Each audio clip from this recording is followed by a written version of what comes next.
The nation and the world was shocked Sunday afternoon by the news that NBA legend Kobe Bryant, his 13-year-old daughter, and 7 others had died suddenly in a helicopter crash in Calabasas, California.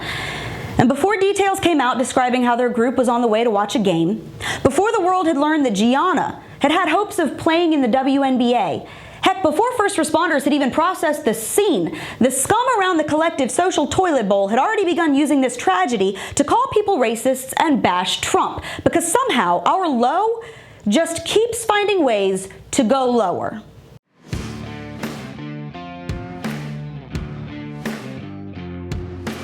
NBA star Kobe Bryant left behind his wife and 3 children, the youngest of which was born just last summer. His daughter Gianna had planned on carrying on her dad's legacy as a talented athlete. Also killed were a baseball coach from Orange County along with his wife and his teenage daughter.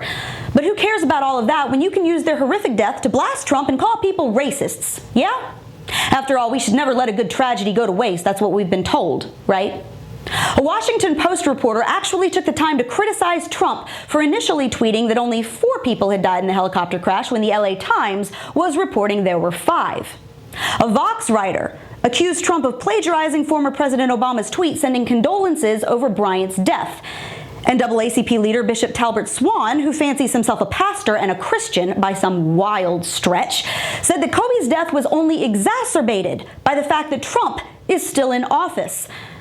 Others mocked an MSNBC anchor for accidentally combining the words Knicks and Lakers in what was obviously a verbal stumble, saying that she had dropped the N-word on live TV. It seems like he was just the kind of athlete, the kind of star that was perfectly cast on the Los Angeles Lakers. Now look, I've got no love for MSNBC. As far as I'm concerned, they're the news equivalent of a steaming dog turd, but seriously, this was a simple and clear mistake, and if you think otherwise, you are being willfully obtuse. But see, this is where we're at now. A man, his teenage daughter, and 7 other people died in a horrible accident. Family members will be left to bury what's left of their loved ones. A mom lost her husband and child. 3 siblings lost their sister. Parents lost their kids. Even if you're not a Kobe fan, thanks to some of his past history, 8 other people died. A baseball coach, his wife, and his young daughter are now gone. And pundits and journalists and Twitter checkmarks are using this awful tragedy to accuse people of being racist and call Donald Trump a liar. You want to know what average Americans who go to work every day and pay their bills and just live their life, you want to know what they are sick and tired of? This crap right here. Where nothing is sacred, nothing's a come-together moment, nothing is respected, not even death. We can't come together and just be sad about something.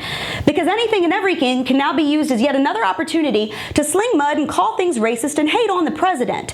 So now let me help y'all out, for those of you who have lost yourselves and your decency in the moral dumpster fire that is our current society. A basketball player who inspired millions, his teenage daughter who still had her entire life ahead of her, and 7 other people with friends and family who loved them died yesterday in a helicopter crash. And our nation mourns with those that they left behind. And if you see any room in that story to throw shade on somebody, then shame on you. You are the worst we have to offer. And that's your Reality Check America. Make sure you subscribe to our YouTube page, like us on Facebook and Twitter, and stay sane out there.